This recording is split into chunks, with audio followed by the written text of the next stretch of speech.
Well, since everybody's screaming, come on. Yeah. All right. We have a surprise for you here. This is great to see. NaVorro Bowman, everybody.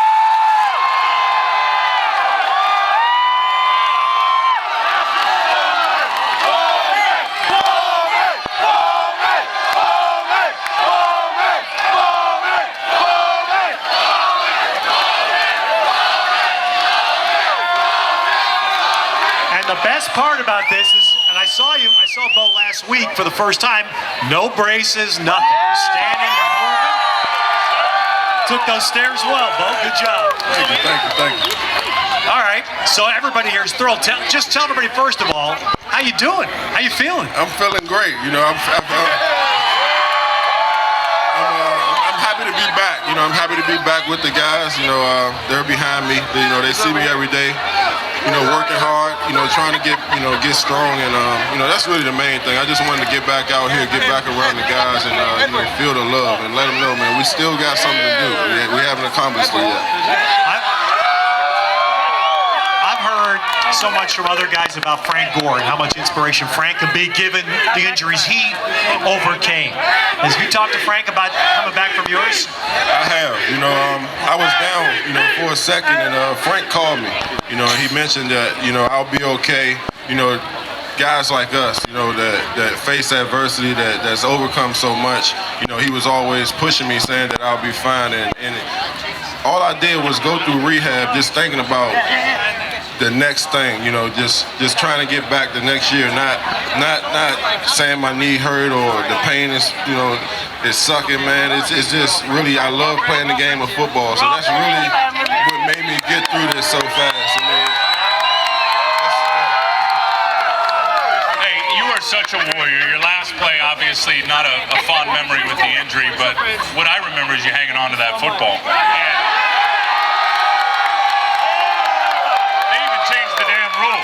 I mean, I didn't get how it wasn't your ball to begin with, but just talk about, I mean, 3 NFC championships. What does this team do to take the next step? Because I think it's just getting better in a couple situations in the biggest moments of the games. Yeah, I think, you know, everyone from the top bottom, man, we set our goals so high at the beginning of every single season, and we do well. You know, we try to end every 4-game streak with a winning record. 3-1, you know, 2-2 may not cut it, but you know, if we do those things, man, you know, we progress throughout the season. But you know, we have a lot of new guys this year, and you know, in order for us to be at the level that we were at last year, the guys that's here that knows the type of football that we play is going to have to implement that, you know, in the new guys. And I think, you know, I think they'll get that, you know, but within time. You know, training camp's coming up. I'm out, so it gives another young guy some time to play and step up. Yeah, talk about that, because the first half of the schedule is murderer's row, man. It's nasty when you look at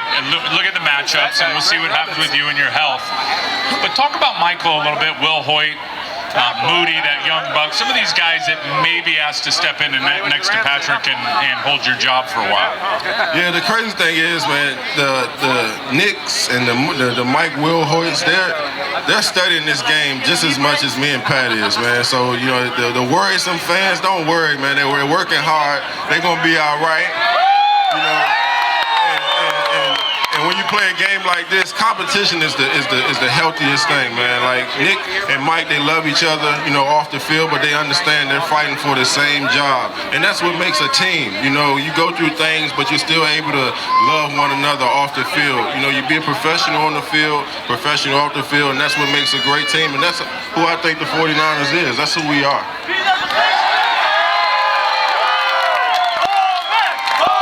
So, amen.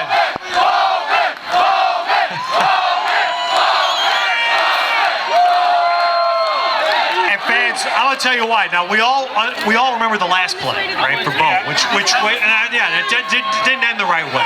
Here's the play I remember. The play I remember this past year was when Seattle played at Candlestick. I know the pick. No, but I'm talking about Seattle here, because that's the team. Look, that's the team, right? And in the first series of the game, Russell Wilson does his thing, and he starts rolling out, and he's scrambling towards the right sideline to buy time. And suddenly, here comes this blur. This blur getting right in his face and forcing him to throw an incompletion. didn't happen to him. It was Bo. You remember that play? Yeah, I mean, That was a message to Russell Wilson. yeah, I left my coverage too. I wanted to hit him that bad. That's okay. I did. I'm being honest. I left my coverage. I wanted to hit him so bad. And, you know, I'm thinking while I'm running to him, just don't throw the ball. You know, and he held on to it, so I was able to make a play. All right, take us through the pick at the stick in the Atlanta game. And your boy T. Brock made a pretty good play on that play also. Just take the fans through that. Yeah, make sure y'all cheer for T. Brock too, man, because you know without him that play wouldn't have happened. But you know, as you know, I missed the onside kick, you know, early in that game, man. You know, I don't miss any in practice, so it was really, you know, shocking to every single body. And you know, I was down on myself, and you know, Pat's a guy who I look up to a lot. You know, and he came up to me. He's just like, man, don't worry about it. Let it go. We still have a chance to win this game. And you know, I got my mind back right, and all I could think about was just running to the ball. You know, and we was actually on an all-out blitz. You know, and you know, when you blitz, you have to time it up. You know, if you don't time it up, you're really not I saw you flash in there and then just bail out. You're not going to get there. So, you know, I was kind of late, but I realized Matt was throwing the ball pretty quick. So I just bailed out of there. Brock broke on the ball. It fell into my hands. I was able to score. Yeah! Last one, because, and I think Chris Cook's going to be a good player, and T. Brock, I mean, enough said about him in the year that he had last year, but corner, I think, is a big need. There is some question marks when you look at the future this year and then certainly beyond. Talk about Dante being gone back in the secondary and Carlos on the other side of town and T. Brown on the other side of town. Just talk about that group on the back end. I mean, that's called longevity. I mean, we had those guys played so much football and things that, you know, me and Pat don't have to call out, you know, was kind of like a helpful thing for us. You know, it took some things off our back. You know, when you get new guys, you know, on the field, you have to get on the same page, you know, or bad things are going to happen. And you know, T. Brock's been working hard for so many years behind Los and T. Brown, and that's what made the coaches trust in him. You know, so now, you know, Cook's come along, and like I said earlier, man, it's a certain type of football that we play here.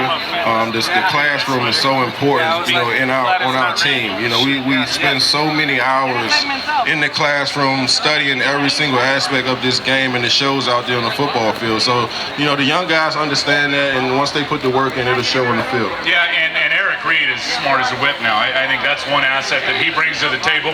Talk about it. You haven't seen anything offense against defense, but Bethea from coming over from Indianapolis. Talk about him. I've watched him on film, you know, a tremendous amount, you know, and I love the way he plays. You know, he's smart. His range out there in the field is, you know, it reminds me of Deshaun. You know, it reminds me of Dante. So, you know, I'm not worried. I just want him to feel comfortable and him to get the plays and understand what Vic Fangio is trying to get accomplished, and I think he'll do that. Well, Bo, I think it was very fitting that the schedule came out and we don't play Seattle till Thanksgiving. That's right. There's a reason. That's right. There's a reason for that.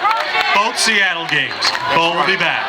Jared actually asked me the other day, will I be ready for Thanksgiving? I didn't see the schedule before that. He had already saw it. And I'm like, I think so. And then I saw the schedule and I'm like, oh, that's why he asked me. So, Amen. I'll be ready.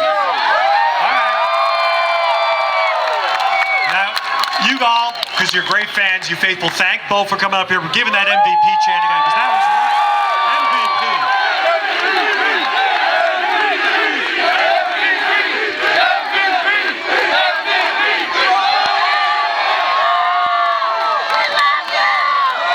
Wow, how about that? All right, well, you saw St. Louis took the tackle from Auburn, and now Jacksonville takes the guy who